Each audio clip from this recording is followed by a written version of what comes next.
Hello everybody, what's up? Welcome to your favorite RuneScape channel, Funs TVs. My name is John Funny, I am your host, and today I wanted to share with you guys something that I've been using for a long time, ever since I was more of a newbie, which I like to call the herb runs. Now I'm sharing this method because I haven't seen it around. I do look up a lot of RuneScape content because, well, I'm a noob, so I need to look it up, and I didn't see many mentions to this, but this is essentially a money-making guide that will net you around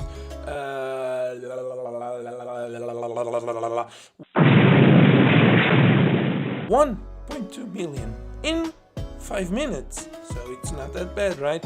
This is more directed to the low-level players who have these requirements. It doesn't have high requirements. It's very simple method, very straightforward. It'll take 5 minutes of your time, and it's not stuck to the daily constraints, so you can do it multiple times a day. You do have a small cooldown, which we will get right into as soon as we ditch this intro. Ooh, that was nice. And let's just get on with it, shall we? Alright everyone, so in order to make this method work and get some money really fast, you will require a high level of 36 farming. Yes, I know, a very high and a very steep requirement. You will also need some spiritweed seeds and super compost. If by any means you have unlocked the ultra compost and you got a bunch of dragons releasing dung in your player-owned farm, then you can collect that dung, turn it into ultra compost with the bin, the thing that's in there, and just use it.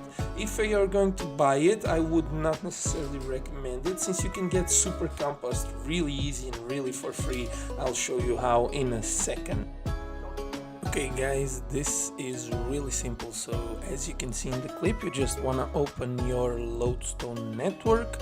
You will teleport yourself to Karamja, and the moment you arrive on the lodestone, you will be able to see that there are some pineapple plants over there, and you just pick up 15 of them. 15 is the necessary number for any bin to be filled. So once you've picked those up, you pretty much just want to go back to a patch that you regularly visit, dump the pineapples on the bin, and just wait until it's done. When it's done, take 15 buckets and just pick it all up. A friendly reminder that you can save all your buckets, empty buckets, compost, super and ultra compost in the tool Leprechaun, is that how he's called? The small green guy or the tall elf guy in Prifdinus. This is quite useful because they will not be occupying your bank space. If you're a newer player, this doesn't make much of a difference, but older players know what I mean. Also, friendly note, all the herbs you pick can be noted if you just use them on the tool Leprechaun or the elf in Prifdinus, the guys who hold your stuff. So just use the herb on them and you will have it noted. Very useful tip as well.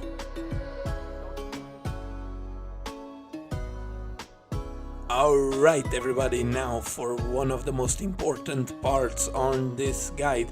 We will be taking a look at the recommended items, and trust me, there are a few items here that should not be recommended, but you know, if they aren't essential to do the method, I'm gonna put them here.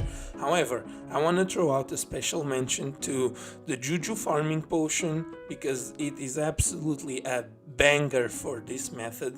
I want to just leave here a little table so you can see the price per dose is around 8 to 9k, which will be paid on the first patch. The first herb patch that you do will pay your potion.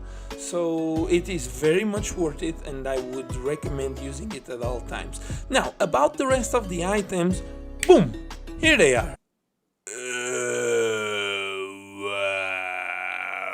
Now, I want to let you know that you do not need all of these items in order to make the method successfully. but a few of them, like the potion before, will make your life a lot easier. The green fingers aura is something I use quite often. It will give you at least 20 minutes of protection from disease on the herbs and will give you a small chance to pick up one extra herb. The explorer's ring is also super useful as the juju farming potion, because it will give you a direct teleportation to one of the patches close to Drainer village. The juju farming potion already mentioned, the best item here. The farmer's outfit will give you 1% XP by piece. The magic sea cutters allow you to earn a 10% extra chance of harvesting crops when farming. The mobile perk or the relic with the same effect do have incredible use in this method, because they will allow your Surgeon Bladed Dive cooldown to be reduced to half, thus making your trips a lot faster and a lot better. You will need that in order to keep up with the Juju timer, which I will explain better once we get to the part of demonstrating one whole herb run. The lunar spells are all quite useful in farming, since they will allow you to heal your diseased crop. The pharmacology relic is one of the best relics in my opinion, because it will prevent all of your crops from being diseased, thus you don't need the lunar spells anymore.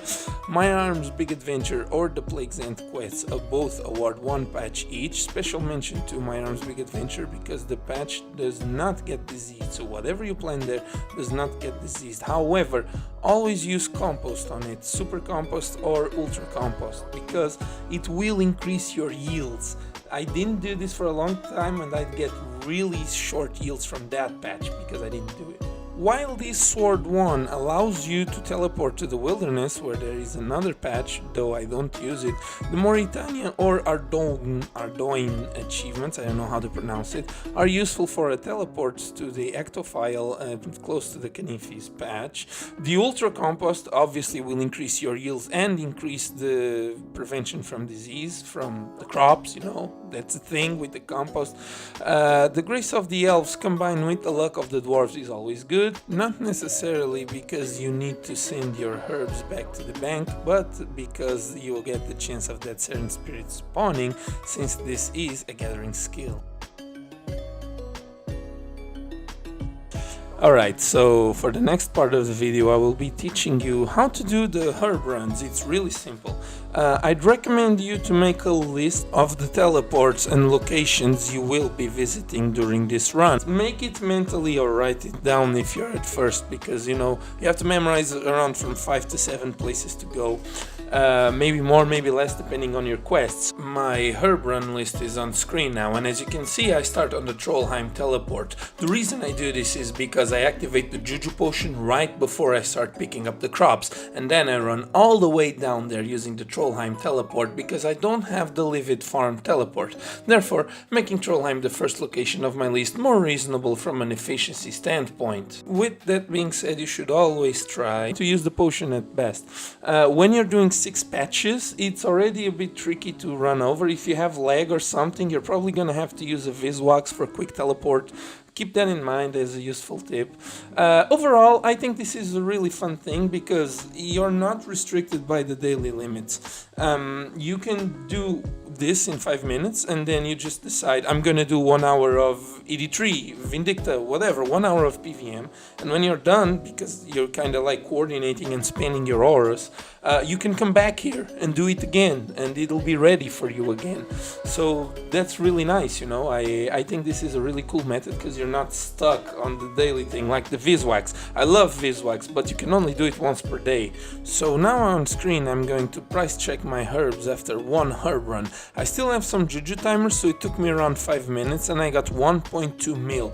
Do keep in mind this was recorded a few weeks ago, so prices have fluctuated, but the point remains that if you buy your seeds really cheap and then you seed them, you will be making a good amount of money because what you spend is very little comparing to what you're going to get in return. And that's gonna be all for today's video. I hope you have all enjoyed this easy, quick money making guide. If you did, please do consider leaving a like and subscribing down the channel. This is the first of many videos I am planning to upload, so be sure to stick around, turn on the notification bell so that you can see it. Thank you very much for bearing with me till the end, and I'll see you all next time. Bye.